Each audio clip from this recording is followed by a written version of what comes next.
Okay, ഇനി മാഷിന്റെ task ഇതാണ്. ഫോൺ എടുത്തൊരു ഫ്രണ്ടിനെ വിളിച്ച് പാട്ട് പാടിപ്പിക്കാം. അങ്ങനെ പാട്ട് പാടൂ.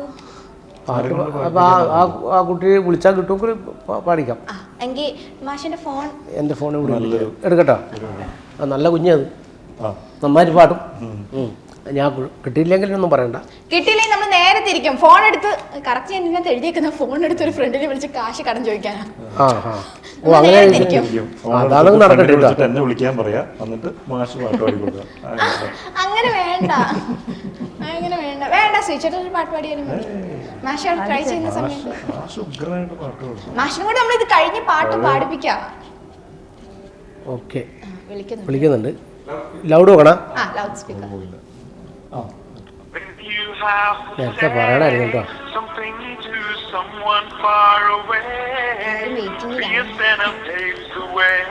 എന്തെങ്കിലും പരിപാടി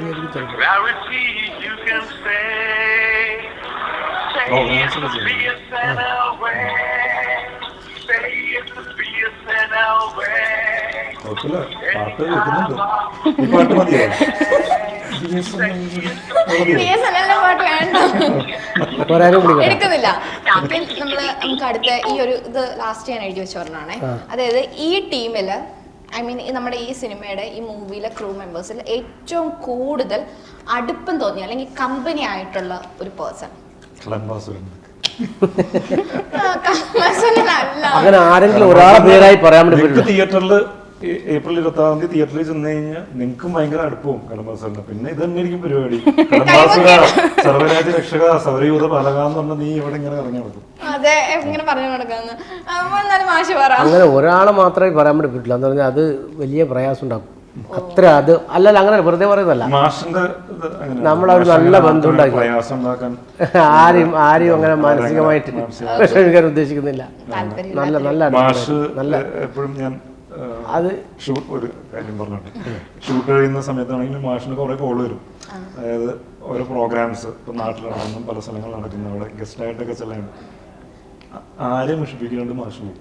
എല്ലാവരും നമ്മളൊക്കെയാണെന്ന് ചില സമയത്ത് ചേട്ടായിട്ടില്ല നാളെ വിട്ടു മാഷ് പറ്റുന്ന ഇതൊക്കെ എല്ലായിടത്തും പോയിട്ട് മോനെ എത്താളാന്ന് പറഞ്ഞിട്ട് എല്ലാ പരിപാടിക്കും പോകും. അപ്പൊ ഞാൻ ചോദിച്ചു മാഷിന്റെ ഇതെങ്ങനെ എല്ലായിടത്തും എത്തിപ്പെടാൻ പറ്റണമെന്നൊക്കെ കൂടുതൽ എല്ലാവരും അറിയാവുന്നവരല്ല. അപ്പൊ ആരും മുഷിപ്പിക്കാനായിട്ട് പറ്റില്ല എന്നുള്ളത്.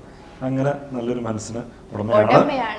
ഇത് മാത്രമല്ല, പിന്നെ ഇവരിപ്പോ പ്രധാനമായിട്ട് ചെയ്യുന്ന ഇവർ രണ്ടുപേരായാലും നമ്മളെ സംവിധായകനായാലും സ്ക്രിപ്റ്റ് റൈറ്റർ ആയാലും എല്ലാം നല്ലൊരു ബന്ധം, നല്ല ബന്ധം തന്നെയാണ്. അതുകൊണ്ട് ഒരാളെ എടുത്ത് പറയാൻ പറ്റുന്നില്ല. എന്നാലും നിങ്ങൾ തമ്മിൽ നല്ല കമ്പനി ആയിരുന്നു എന്നല്ലേ കുറച്ചു മുമ്പ് പറഞ്ഞു? അതെ, എന്താ വേണ്ടേ? നിങ്ങൾ തമ്മിൽ നല്ല കമ്പനിയാണെന്നല്ലേ പറഞ്ഞു. ശരിയാക്കി തരാന്നുള്ള രീതിയിലൊരു കമ്പനി പൊളിക്കാനുള്ള അങ്ങനത്തെ ശരിയാക്കി തരാം. അതൊരു എക്സ്പ്രഷൻ ഒന്ന് കാണിക്കോട്ടെ ഇന്റർവ്യൂ ഇറങ്ങുമ്പോ. ഇല്ലേ ആയില്ലേ? അങ്ങനെ തോന്നിയില്ലേ? കഷ്ടമുണ്ട് കേട്ടോ. അങ്ങനെയൊന്നും എക്സ്പ്രഷൻ അങ്ങനല്ല അല്ലേ? അതെ, തോന്നി. അങ്ങനല്ല, നല്ല കമ്പനി ആയിരുന്നല്ലോ. നമ്മള് നല്ല കമ്പനിയായില്ലേ? നല്ല കമ്പനിയായി. ഇതേപോലെ വിന്നാരും ചെയ്തില്ലല്ലോ. ഞാനാ വിൻ ചെയ്തത്. എന്റെ ക്വസ്റ്റ്യൻ എല്ലാവർക്കും പറഞ്ഞു. നമുക്കൊരു പോയിന്റ് ആക്കാം. കൃഷ്ണന്റെ ഒരു ക്വസ്റ്റ്യൻ നിങ്ങൾ എല്ലാരും ഉത്തരം പറഞ്ഞു. അതുകൊണ്ട് ശ്രീചേട്ടൻ ഇനി വേറെ എല്ലാവർക്കും ഓരോ ഗെയിം അല്ല, ഇതൊക്കെ ഓരോ, അതുകൊണ്ട് പല പല മൊമെന്റ് അറിയാൻ പറ്റിയത്. ശ്രീചേട്ടന്റെ ആ ഒരു ബ്യൂട്ടിഫുൾ മൊമെന്റ് അറിയാൻ പറ്റി, മാഷിന്റെ മൊമെന്റ് അറിയാൻ പറ്റി. ഓക്കെ, നമുക്ക് അടുത്ത